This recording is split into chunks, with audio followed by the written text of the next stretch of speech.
This is a picture that I thought I might do of a memory that I have from when I was about 15, and we used to go up the woods, Dreghorn Woods up the road here, and the military people and the riding school used to let their horses graze in a field at the top of the woods. And it was right after the war, and we were looking for things to do, and we used to go up there and sometimes borrow the horses. So maybe 2 or 3 of us would go in and we'd pull down a fence, just lift the post out and pull it flat, and lead the horse over into the woods out of sight of anybody, and we would take turns to ride the horse bareback, just holding on to the mane through the woods. And of course these were riding school horses, so they were quite amenable. They were all right. Sometimes when you rode, because we had no experience of riding at all, thick woods, and the low hanging branches you had to duck underneath, just as to avoid getting knocked off. Sometimes people would see us and think we were just riding school people. We pretended we were, but we always put them back at the end. Yeah, it's, as I say, this was a fantastic area just at the southwest of Edinburgh, or right on the edge of Edinburgh. There was so much to do. We were never indoors at all, apart from when I was practicing my saxophone, but we were out from dawn to dusk at the weekends, making gang huts and getting into various bits of trouble, smoking, playing free card brag. Anyway, the memories I've got of these times, the dangerous things we used to do. I don't know how we all survived, but we did.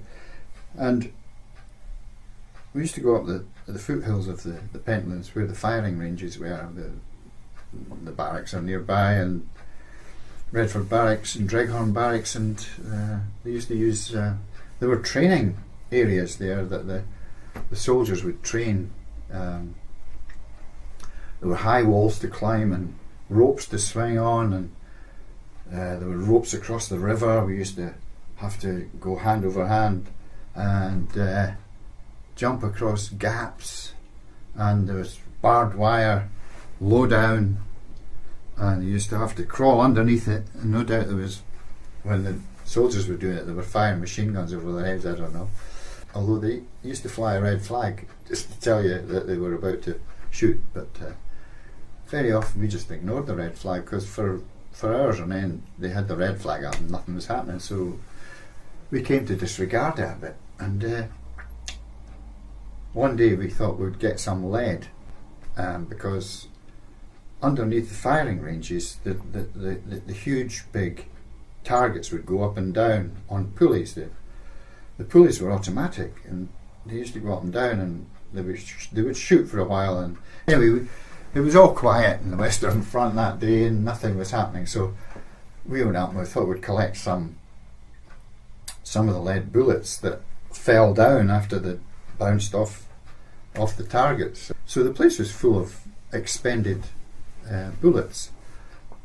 Scrabbling about in the sand and in the soil down below, picking up all these expended bullets, all deformed and bent, and all of a sudden the soldiers must have arrived down below in the valley, and they started shooting at the targets while we were just down below, and we were really frightened, so frightened, scared stiff, and we could hear these .303 rifles cracking away, and we could hear the bullets whacking into the woodwork up to the top, the wooden targets. Boy, did we scarper out of there, but we wanted to scarper without being seen, because we didn't want grabbed by the soldiers, so we sort of went on all fours and headed along the side of the thing, and we got away. I don't think they saw us. Yeah.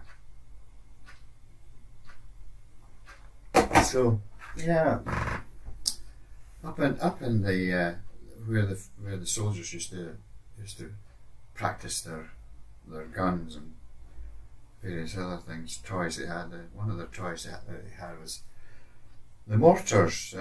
You stick the thing down a pipe and it blows up.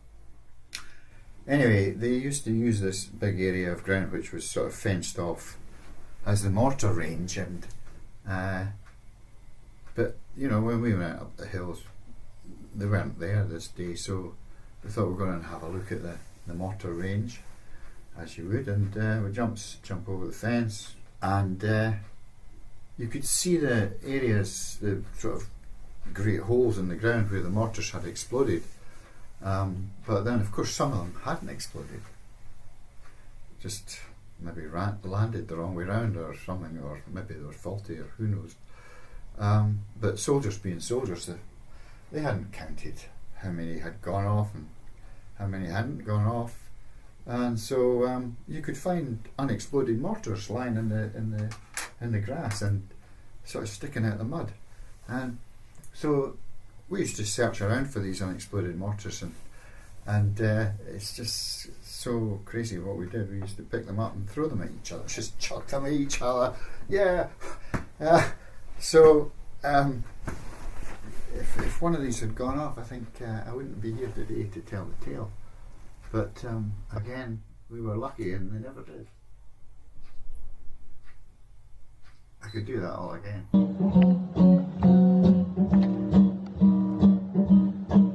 Yeah, well, this is a fine instrument. It doesn't look it.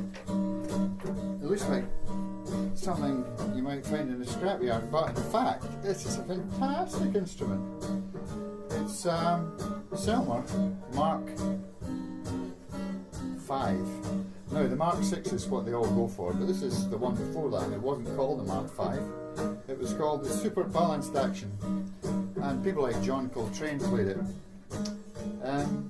Anyway, it had a life before I ever saw it. It belonged to a drunken session man who played in London, and he didn't look after it at all, but he did record a pop tune on it with a band called Lord Rockingham's 11, and it was called There's a Moose Loose About This Hoose. Anyway, that's not the kind of music I play. I play sort of jazz.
that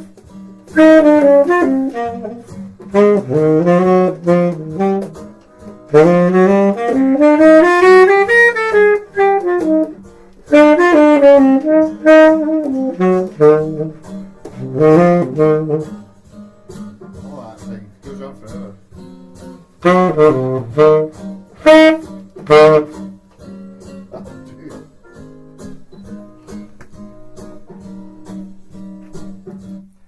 Okay. Right. Well, we can do that again if it's not. I think I got the whole thing on this camera as well.